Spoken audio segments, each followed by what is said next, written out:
Kegunaan pupuk KNO3 untuk tanaman jagung. Pupuk KNO3 ataupun kalium nitrat sangat bermanfaat untuk tanaman jagung karena mengandung dua unsur hara makro penting, yaitu nitrogen dan kalium. Kandungan KNO3 nitrat cepat diserap tanaman, membantu pertumbuhan vegetatif daun dan batang. Kalium mendukung pembentukan buah dan biji, memperkuat batang dan meningkatkan ketahanan terhadap penyakit dan kekeringan. Manfaat KNO3 untuk tanaman jagung: yang pertama, bisa meningkatkan pertumbuhan vegetatif di fase awal. Yang kedua, merangsang pembentukan tongkol dan pengisian biji saat fase generatif. Yang ketiga, memperkuat batang sehingga mengurangi resiko rebah.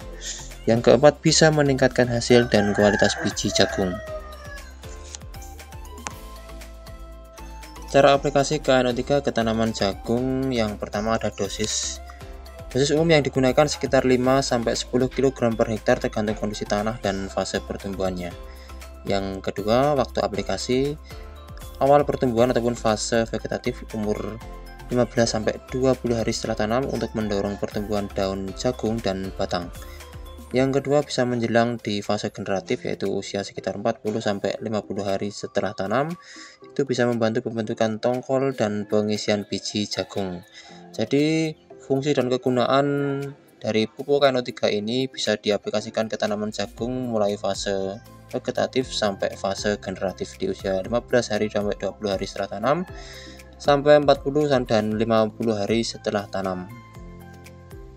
KNO3 mudah larut dalam air, cocok digunakan untuk pemupukan melalui irigasi ataupun tetes ataupun penyemprotan. Jadi bisa digunakan 3 cara penggunaan: penyemprotan ataupun dengan ditabur bersamaan dengan pemupukan tabur.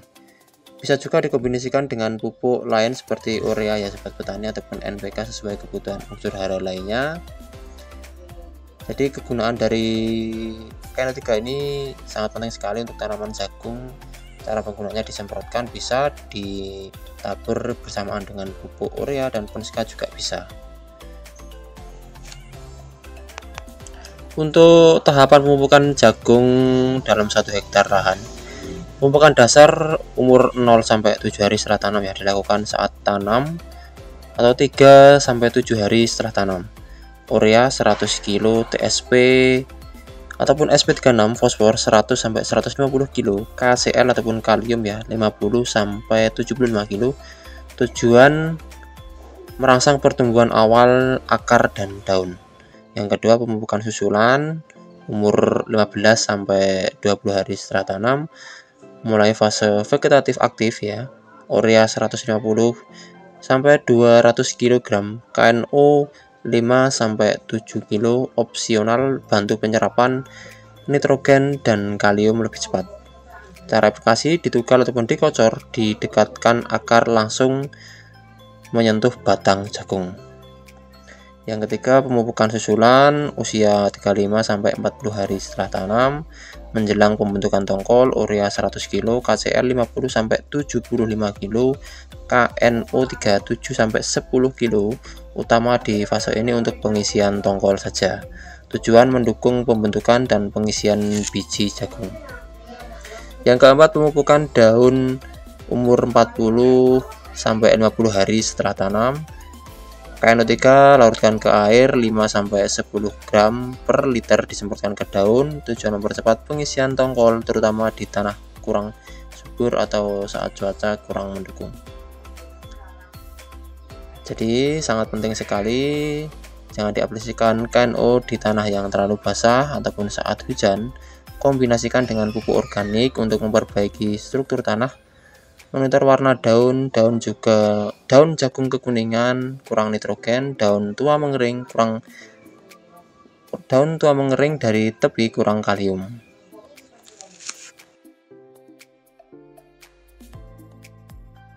Sedangkan untuk pengaruh kondisi tanah dan cuaca: yang pertama, tanah asam. Serapan KNO jadi kurang optimal. Solusinya kapur dolomit sebelum tanam 1-2 ton per hektar untuk menaikkan pH tanah. Yang kedua, tanah berpasir, nutrisi cepat hilang, larut terbawa air. Solusi pemupukan lebih sering tapi dosis kecil atau dikombinasikan dengan pupuk organik ataupun pupuk kandang ataupun kompos. Musim hujan, hati-hati pemupukan karena bisa tercuci. Gunakan KNO3 dengan cara dikocor atau disemprot daun lebih efisien. Pemupukan susulan sebaiknya dilakukan setelah hujan reda atau tanah lembab tidak becek. Cara memaksimalkan KNO3 untuk tanaman jagung: yang pertama bisa dicampurkan dengan air dan diaplikasikan dengan cara dikocor. Penyerapan lebih cepat, efisien, dan tidak boros. Yang kedua, vertigasi. Kalau pakai irigasi ataupun tetes, KNO larut dengan sempurna. Yang ketiga, penyemprotan daun, efektif saat tanaman kekurangan hara cepat. Yang keempat, kombinasi dengan mikroba tanah seperti bakteri pelarut fosfat untuk bantu serapan hara. Contoh kecil jadwal praktis pemupukan per 1 hektar ya. Untuk jenis pupuk urea SPL, SP36 ataupun KCL dosis 100 sampai 75 kg untuk KCL-nya pupuk dasar itu di usia 0 setelah barengi dengan penanaman ya, bersamaan dengan penanaman. Untuk jenis pupuk urea SP36 dan KCL itu sebagai pupuk dasar itu dosis yang digunakan 100 kg untuk urea SP36, 100 kg untuk KCL 75 kg. Untuk di usia jagung 15 hari setelah tanam, urea 100 kg plus KNO 5 kg. Untuk susulan pupuk susulan yang kedua ataupun di usia 15 hari setelah tanam. Untuk pupukan yang selanjutnya 35 hari setelah tanam, urea 100 kg, KCL 50, KNO 7 kg. Susulan yang kedua terus 45 hari setelah tanam, KNO nya 5 kg, disemprotkan secara opsional. Nah, oke sahabat petani, mungkin untuk ulasan singkat tentang pupuk KNO ke tanaman jagung itu dulu. Lain waktu bisa kita bahas lagi pupuk yang lainnya masih seputar tanaman jagung. Dukung terus channel ini dengan subscribe, like, komen, dan share. Terima kasih. Lain waktu bisa bertemu kembali. Wassalamualaikum warahmatullahi wabarakatuh. Petani Indonesia sukses selalu, jaya selalu.